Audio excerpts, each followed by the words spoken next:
Hello and welcome to the latest instalment of Marxism Explained. Today's subject, workers' self-management. Workers' self-management is best described as a bottom-up approach to the organisation of the economic process with regards to management of industry and production and has taken different forms throughout history.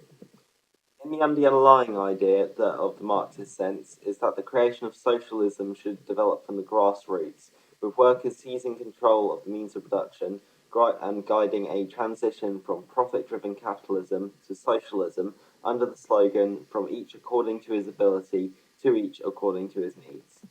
The socialisation of the means of production is one of the key components of the process of changing the social relations between individuals and society. The social relations between individuals can be characterized by the nature of authority and rank in that society, and the individual's role in the distribution of resources or commodity.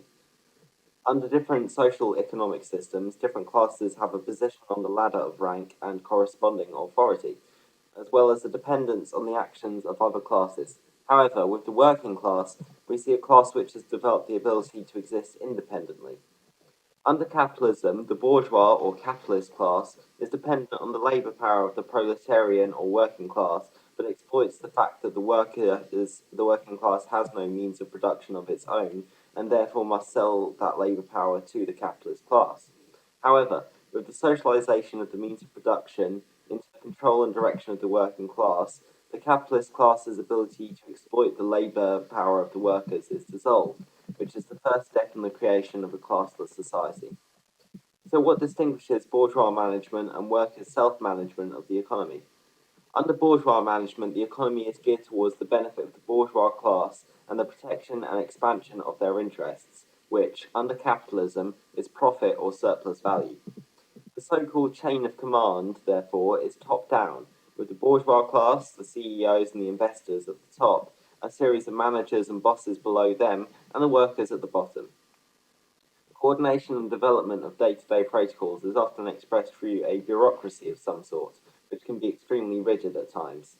The dependence by the working class on the bourgeois-controlled means of production means that the bourgeois can exploit the competition between workers for individual jobs for control, which can lead to an extension of the dictatorship outside of the workplace over housing and even, amongst other things, a curtailing of political rights, depending on the intensity of job competition, especially during times of economic downturn. In contrast, workers' self-management aims to create a horizontal democratic chain of command geared towards the protection and expansion of their interests, which, under socialism, is the creation of cheap abundance of goods to all workers. The bourgeois chain of command is at first turned on its head, with workers electing their own managers and economic production turned towards meeting the needs of the masses. Labour would be divided into committees responsible for the running of different sections of the workplace, each with a representative or manager elected by the members of the committee and instantly recallable should they be found guilty of corruption or ineptness, at which point they would be demoted and a new manager elected from within the committee, or, should there be no suitable person within the group, members could be trained to fill the role or a worker from outside the group be nominated.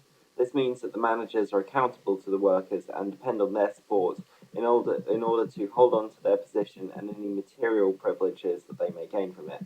Instead of the many being accountable to the one is accountable to the many. This would completely change the nature of authority in society and is a much better expression of democracy than we currently have. Of course, different sections of industry work in very different ways, so workers will have to adapt these ideas to their own conditions, with the option of calling on the advice of experts on the subject to help craft the most efficient system and the best working conditions possible.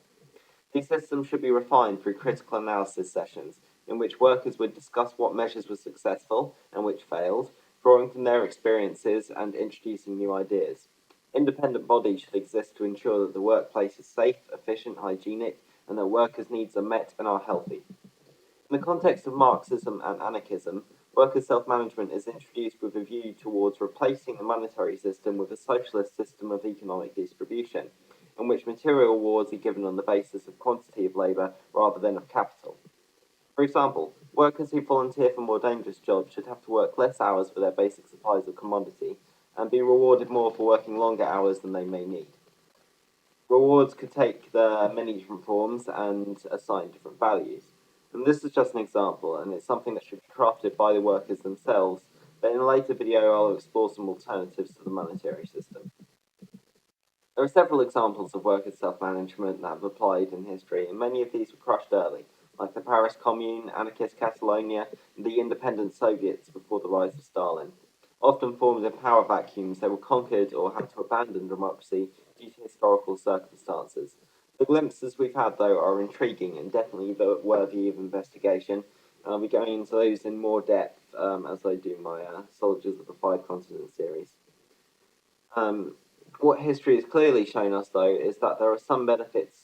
That though there are some benefits to the complete state ownership of the economy, it is not sufficient to constitute a socialization of the means of production. What occurs is simply a new class of managers answerable to the state institutions and a return to top-down chain of command. In order to create a socialist means of productions, the workplace must be placed under the democratic control of workers, serving the needs of the workers and not the state. Authority must be vested in the universal suffrage of the workers. The socialization of the means of production is the first step in changing social relations in society, the first step in building socialism, and in the creation of a classless, moneyless, democratic society. Red salutes, comrades.